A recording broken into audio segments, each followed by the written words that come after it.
Bismillahirrahmanirrahim. Ikhwatal iman, azzakumullah. Apakah suara saya terdengar jelas? Alhamdulillah. Assalamualaikum warahmatullahi wabarakatuh. Bersyukur kepada Allah dengan mengucap alhamdulillahi rabbil alamin. Bersalawat kepada Nabi dengan mengucap Allahumma sholli ala sayyidina Muhammad. Ikhwatal iman, azzakumullah. Bapak yang berbahagia, apa kabar Pak? Ikhwatal iman, azakumullah, Bapak yang berbahagia, pada kesempatan kali ini sebagaimana yang disebutkan oleh MC tadi, kata beliau, Ustadz ini diundang dari Batu Rajo. Benar Bapak, ini adalah perdana aku mulai ceramah. Tadi di depan aku tanya, Pak serius ini ceramah nih apa? Iya, kakek bubar ke pelisi. Tenang Bapak, banyak pelisi di sini, alhamdulillah. Bapak sekalian, beliau juga minta kita tadi untuk menyampaikan materi seputar hakikat kematian. Ngapo sangar nian Pak, habis corona mati pula. Bapak Ibu sekalian, aduh ibunya udah Pak. Dengar dari sini. Alhamdulillah, kita akan mencoba membahas sedikit-sedikit. Kita bahas tentang kematian, hikmah kematian. Ikhwatal iman, azakumullah. Pertanyaannya, kita lada belum yang dikabari. Cuka kina apa? Aman dulu boleh makan cincang minah hidik jadi lagi, itu kabar dari Allah. Aman dulu mata awas, pacak nyopir mobil bolak-balik Palembang minah hilang berkacamata, kabar dari Allah. Cuka kina iya ada dari yang kacamata. Kalau lanan dulu. Karena mati itu pasti Pak. Entah di atas taat atau di atas maksiat, karena pasti itu pasti. Gigi lah berkurang, itu kabar dari Allah. Nah pertanyaannya, apa sih hakikat kematian? Kalau kita bertanya, mati itu adalah berhentinya detak jantung secara medis. Ginjal tidak beroperasi lagi.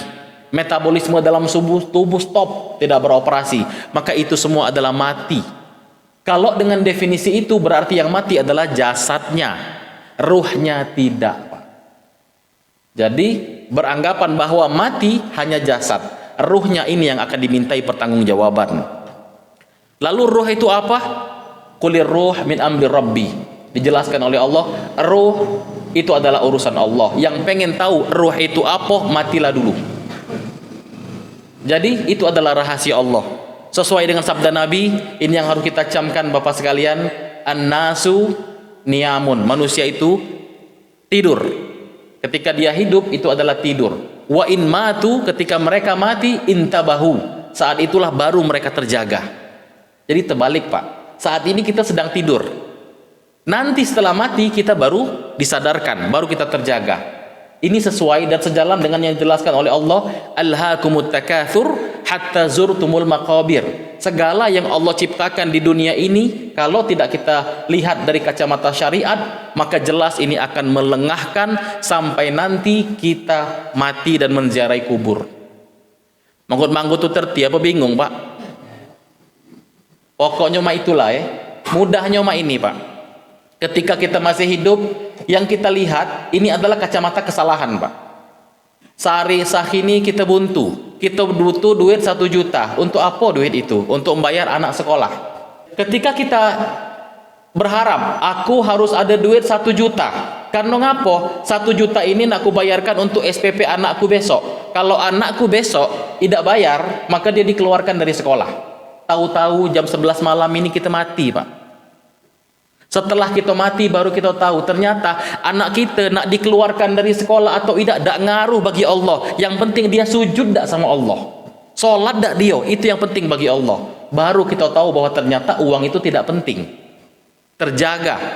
Dan Allah berkata, wa ma khalaqtul jinna wal insa illa liya'budun. Aku ciptakan manusia, jin dan manusia hanya untuk menyembah, untuk beribadah. Nah ketika mati itulah yang kita rasa tidak penting, sujud kita tiap hari nunggit cak ayam tap-tup tegak tanpa kita sadari, ternyata itu yang penting bagi Allah. Kita terjaganya kapan? Nanti Pak. Hatta zurtumul maqabir. Kalla sawfa ta'lamun, thumma kalla sawfa ta'lamun. La telat Pak, la terlambat. Waktu itu kau anggap bahwa duit ini yang penting, ternyata yang penting adalah sujud ini. Sekarang itu nah gambaran neraka. Ya Allah, baca tak balik lagi, tak baca. Jadi mana wa latus alunna yauma idzin anin naim. Semua yang engkau rasakan di dunia maka saat ini akan dimintai pertanggungjawaban. Oke, sekarang dimintai pertanggungjawaban, tinggal jawab al yauma nakhtimu ala afwahihim wa tukallimuna aydihim wa tashhadu arjulum bima kanu yaksibun. Mulutnya dikunci, yang jawab tangan, yang jawab keting, Pak. Maka jadi tidak boleh, karena ketika kita masih hidup menghakimi orang lain itu tidak boleh, Pak. Orang yang melakukan ahli ibadah belum tentu ahli surga. Demikian sebaliknya, orang yang selalu maksiat belum tentu ahli neraka. Karena apa? Karena dosa bisa terhapus dengan taubat, sementara amal baik bisa terhapus dengan riya. Jadi tidak tahu, Pak, di masjid ini siapa yang akan di surga dan siapa yang akan di neraka. Tugas kita hanya husnuzon kepada Allah. Ikhwatal iman azakumullah, itu sekilas tentang hakikat kematian. Makanya Rasul SAW selalu berkata pada kita, dan ini yang perlu kita lihat, Pak. Rasul berdoa, Allahumma ja'al hayata ziyadatan lana fi kulli khair wa ja'al mauta rohatan lana min kulli syar. Ya Allah, hidupku ini semoga selalu diisi dengan kesempatan untuk menambah amal baik, dan mati adalah istirahat dari perbuatan-perbuatan yang buruk. Jadi, Pak, mati itu adalah sebuah kebahagiaan. Sebagai seorang muslim, kita wajib meyakini bahwa mati adalah sebuah kebahagiaan. Almarhum Abdurrahman bin Nagom, beliau meninggal. Dalam kacamata kita berduka, kita bersedih. Tapi pada hakikatnya, sebagai seorang muslim harusnya kita bahagia, Pak. 8 bersaudara, anak-anaknya mestinya bahagia. Kisah ini pernah dinukil dalam sebuah riwayat Jalaluddin Ar-Rumi. Ketika beliau wafat, sebelum wafat, di luar santri-santri, anak-anak keluarga nangis. Ngapa bak kami anak meninggal? Kemudian beliau tegak dari tempat tidur, dia marah ke santri-santrinya. Ngapo sih kamu nangiskan aku? Aku ini dengan lagi nak negai kekasihku. Kok kamu malah bersedih? Harusnya kalian bahagia. Maka sejak saat itu ditemukan tarian-tarian sufi itu, Pak, yang topinya panjang, yang berkeliling itu adalah madhab Jalaluddin Ar-Rumi. Kisah itu diangkat dari cerita ini. Jadi keluarga yang ditinggalkan almarhum saat ini tidak usah bersedih, tidak usah berduka. Sebagai muslim kita harus mengatakan inna lillahi wa inna ilaihi rajiun. Bapak Abdurrahman Nagom, mudah-mudahan saat ini beliau sedang bertemu dengan kekasihnya. Momen yang paling ditunggu oleh seorang hamba, seorang muslim adalah ketika dia bertemu dengan sang penciptanya. Jadi tidak ada alasan kita untuk bersedih. Lalu muncul pertanyaan, Ustadz, ngapa dari tadi baik MC maupun Ustadz ngomongnya almarhum?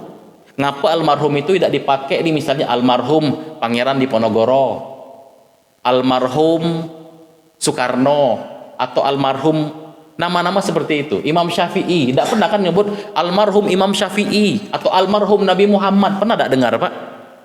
Kenapa tidak almarhum? Almarhum itu sama artinya, cuma beda kata. Kalau orang ulama terdahulu yang sudah meninggal, Imam Syafi'i kita nyebutnya rahimahullah, sama. Rahimahullah orangnya disebut almarhum. Cuma kalimat almarhum lebih banyak kita pakai dalam keseharian untuk orang yang kita kenal. Khawatul iman azakumullah, hakikat kematian itu seperti itu, Pak. Lalu pertanyaannya, Ustadz, apakah sampai doa kita yang hidup ini rami-rami kita bacakan Yasin, rami-rami kita doakan, apakah sampai kepada orang yang sudah meninggal? Khawatul iman azakumullah, bahasan ini sudah sering, tapi aku ingin bahas dari sisi sejarah. Suatu ketika pada zaman itu Nabi Muhammad SAW melakukan perjanjian Hudaybiyah.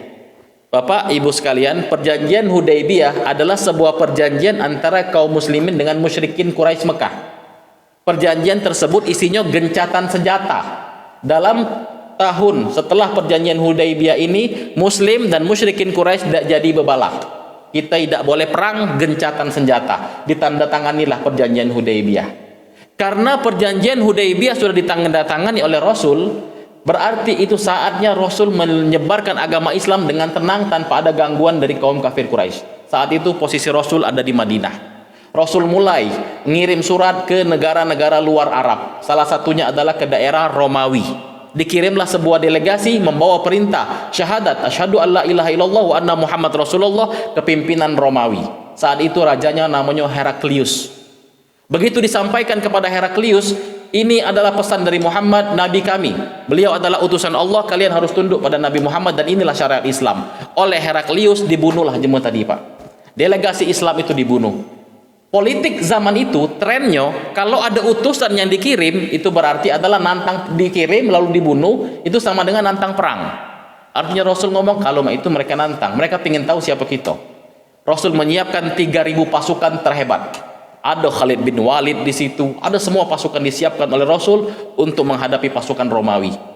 Romawi begitu dapat kabar Muhammad menyiapkan pasukan, ada 3.000 pasukan, kita juga harus siap-siapkan. Heraklius menyiapkan pasukan sebanyak 200.000. Tidak imbang.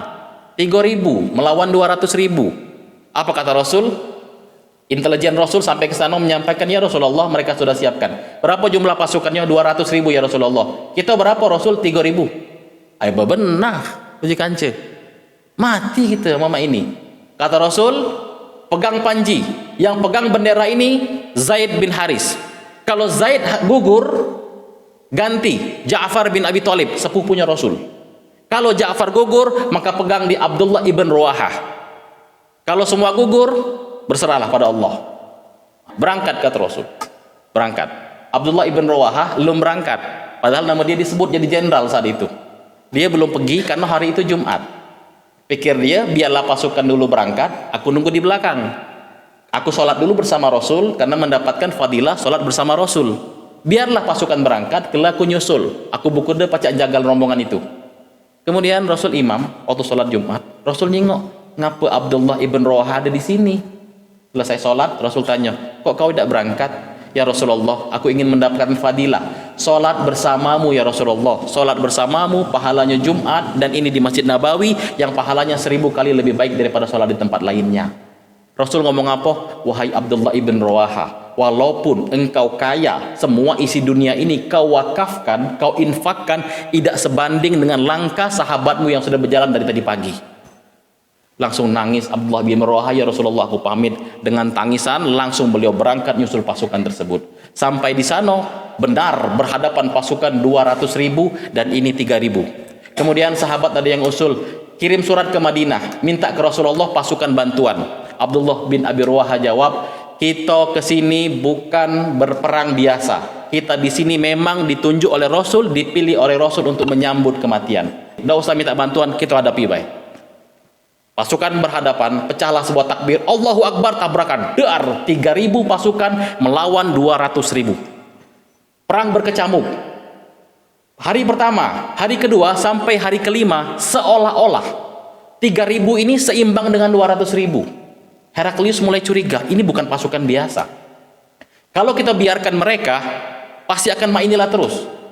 Pasukan kita ibarat singa, mereka kucing, tapi kita tidak terlawan. Jadi mana? Kita serang malam-malam. Kemudian dalam posisi Muslim tidak siap, di hari kelima mereka diserang. Ketika diserang, yang megang panji itu adalah Zaid bin Haris yang pertama, karena beliau ditarget. Beliau gugur saat itu, syahid. Panjinya hampir nyampak, dipegang oleh Ja'far bin Abi Thalib. Kemudian dipegang oleh Ja'far, Ja'far pun jadi sasaran target, dikeroyok. Ja'far pun wafat. Kemudian jatuh terakhir dipegang oleh Abdullah ibn Rawaha. Pada akhirnya Abdullah ibn Abi Rawaha pun gugur. Habis benderanya hampir jatuh, dilihat oleh Thabit bin Arqam. Oleh Thabit bin Arqam diangkat lalu dipegang. Siapa sekarang yang nak pegang panji ini? Sahabat dengan cepat musyawarah, siapa dak katik lagi? Cuman Khalid yang lewat. Ada Khalid bin Walid, berikan panji ini kepada Khalid. Khalid waktu itu baru masuk Islam, Pak. Khalid ngomong, aku nimpai masuk Islam. Ada senior-senior lain, tunjukkan ke senior lain. Dak katik Khalid, kami sepakat bahwa engkau yang harus pegang. Dipeganglah oleh Khalid bin Walid, Pak. Khalid bin Walid yang pegang pasukan 3.000 tadi. Di hari ke-6 diatur strategi oleh Khalid. Pasukan sayap kanan pindah ke sayap kiri pindah ke tengah, tengah pindah ke kanan, yang depan pindah ke belakang, belakang pindah ke depan. Akhirnya begitu berhadapan, pasukan Heraklius kira, wih dapat bantuan ini dari Mesir, dari Madinah, uang baru galau. Padahal jemanya itulah. Inilah strategi Khalid bin Walid. Lalu Khalid membagi pasukannya di belakang sekitar 50 orang sampai 9 baris. Setiap barisan itu berkuda sampai deburan debu itu banyak terlihat, tanpa terlihat lagi seolah-olah pasukan itu panjang bantuan dari Madinah. Itu yang membuat ciut nyali Heraklius, Pak. Akhirnya Heraklius ngomong, kita tahan, jangan serang dulu. Kemudian deburan debu terus sampai malam, Muslim pulang ke Madinah. Dan itu menjadi show of power. luar biasa di kancah perpolitikan saat itu. Negara adik kuasa selevel Romawi tidak bisa menaklukkan pasukan muslim yang jumlahnya jauh lebih kecil. Qatal iman azakumullah. Banyak hikmah di sini, tapi hikmah titik tekan yang ingin saya sampaikan ketika pasukan ini sampai ke Madinah. Ya Rasulullah, 200.000 pasukan yang kami hadapi, syahid di antara kita 12 orang, termasuk 3 komandan perang. Ja'far wafat, Zaid wafat, dan Abdullah ibn Rawaha pun wafat. Yang lain juga wafat. Pasukan mereka lebih banyak yang wafat. Kemudian pas keluarga dari Ja'far ini bersedih, lalu Rasul berkata, isna'u ta'aman li ali Ja'far, buatkan makanan kepada saudaranya Ja'far karena mereka sedang bersedih. Kemudian ikhwatal iman azakumullah, inilah yang jadi dalil takziah. Ustadz, alangkah panjangnya. Memang panjang Pak, supaya kalau dong nanyo takziah bid'ah, jawab Pak ini. Oh takziah bid'ah, mulai mana dalilnya? Jelaskan tadi Pak, dari Madinah sampai perang, sampai ke akhir. Itulah Ja'far bin Abi Thalib. Nah, kemudian bagaimana status takziah ini? Semua ulama sepakat Pak, takziah ini diperbolehkan. Pendiri Nahdlatul Ulama namanya Hasyim Asy'ari, pendiri Muhammadiyah namanya Ahmad Dahlan. Mereka berdua ini pernah berguru di guru yang sama di Ummul Qura Mekah. Nama gurunya Ahmad Khatib Al-Minangkabawi. Wong Minangkabau yang berguru, yang ngajari mereka berdua. 1912 Ahmad Dahlan kembali ke Indonesia mendirikan Muhammadiyah.